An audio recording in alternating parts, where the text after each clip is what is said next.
Hello, and welcome to Day by Day True Crime Stories, the podcast where we explore a different crime or justice milestone from this day in history. I'm your host, Kona Gallagher, and today is July 30th. On this day in 1995, 7-year-old Sophie Hook disappeared from her family's garden in Llandudno, North Wales. What followed was a case that devastated a community and ultimately exposed glaring gaps in how dangerous individuals were monitored. Today, we're discussing the tragic murder of Sophie Hook. Let's get started.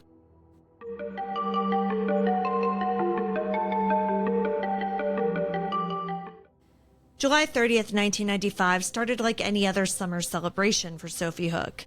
She was in Llandudno to visit her grandparents for her cousin's birthday. The children spent the warm July 29th evening laughing, playing in a kiddie pool, and chasing each other around the back garden. That night, as a special treat, Sophie and several cousins were allowed to sleep outside in a tent under the stars. Around 12:40 a.m. on the 30th, Sophie's grandmother checked on the kids and left the back door open just in case any of them wanted to come back inside. At about 2:30 a.m., one of the cousins stirred and saw Sophie sound asleep between her siblings. Everything seemed perfectly normal. But by 7:15 a.m., when another cousin woke and realized that Sophie was gone, panic set in. Her sleeping bag was empty and the tent flap was partially open, and Sophie had vanished. Within an hour at 8:20 a.m., a frantic call to police went out. But tragically, Sophie had already been found.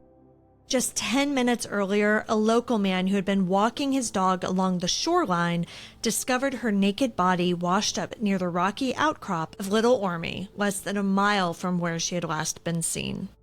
Her nightdress and socks were missing. Her small body, battered by the tide, bore signs of unspeakable violence. Home Office pathologist Dr. Donald Waite described her injuries in heartbreaking detail. Sophie had suffered multiple fractures, a broken right arm and ankle, and bruising consistent with being gripped and beaten. She had been sexually assaulted.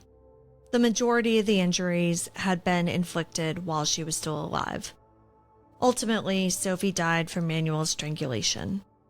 A joyful birthday party had ended in horror, and a family safe garden had become the site of unimaginable loss. As word of Sophie's murder spread, Llandudno was gripped by fear and disbelief. The investigation mobilized quickly. Detective Superintendent Eric Jones called it the most brutal crime he had ever encountered and vowed to find the, quote, very dangerous man who was responsible. But the police faced a massive challenge.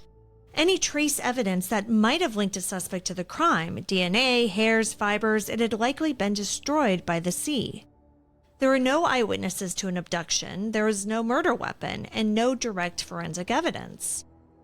So investigators were left with fragments, behavioral clues, circumstantial accounts, and one name that kept resurfacing: Howard Hughes. Locals knew Hughes, and some were afraid of him. He was often seen wandering aimlessly, muttering to himself, or lurking in corners. He was a large man with a history of outbursts and odd behavior. He had been dubbed Mad Howard around town. Howard Hughes was born in Llandudno in 1965. Diagnosed with XYY syndrome, he was unusually tall and struggled with learning disabilities. Despite his affluent upbringing, his father was a successful businessman. Hughes's childhood was troubled.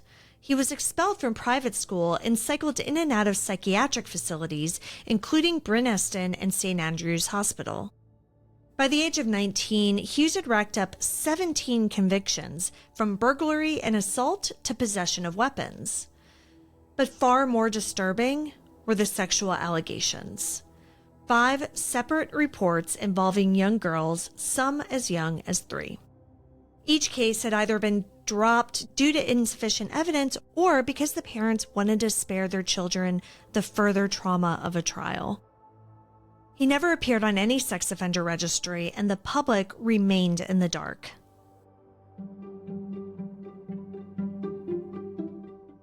On the afternoon of July 29th, Hughes was reportedly seen attempting to lure another young girl into a secluded area. She was able to escape and told her parents.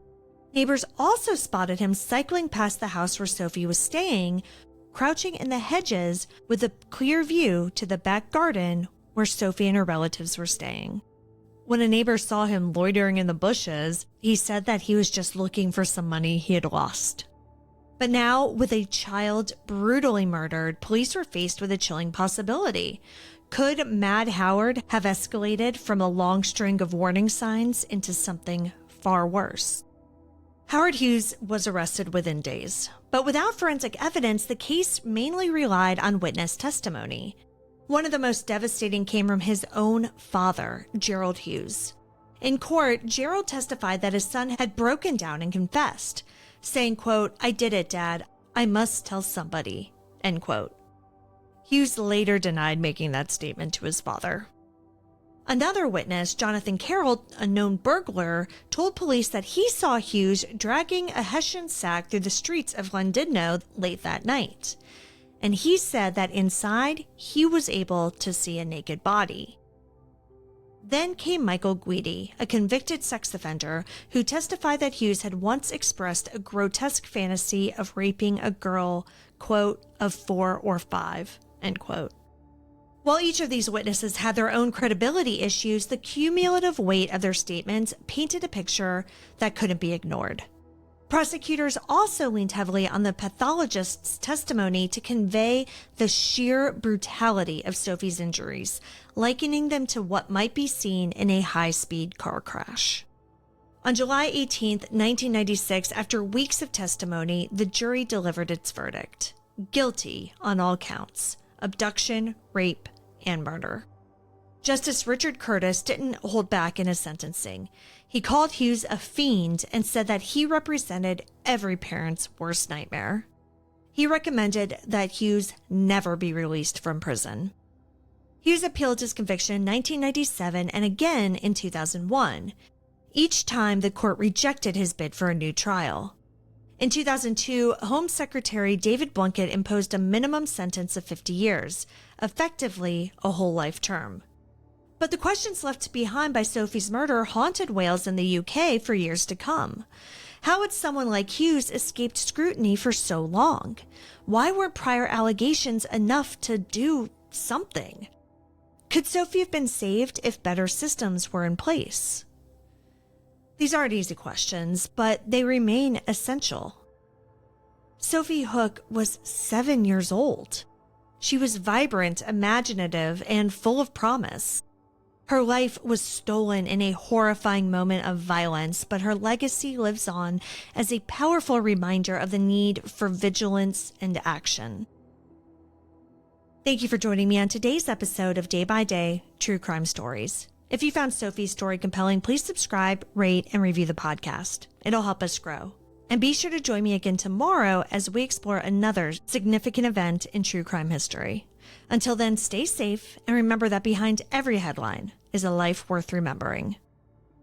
Day by Day, True Crime Stories is a Little Monster production. Hey, you can do it!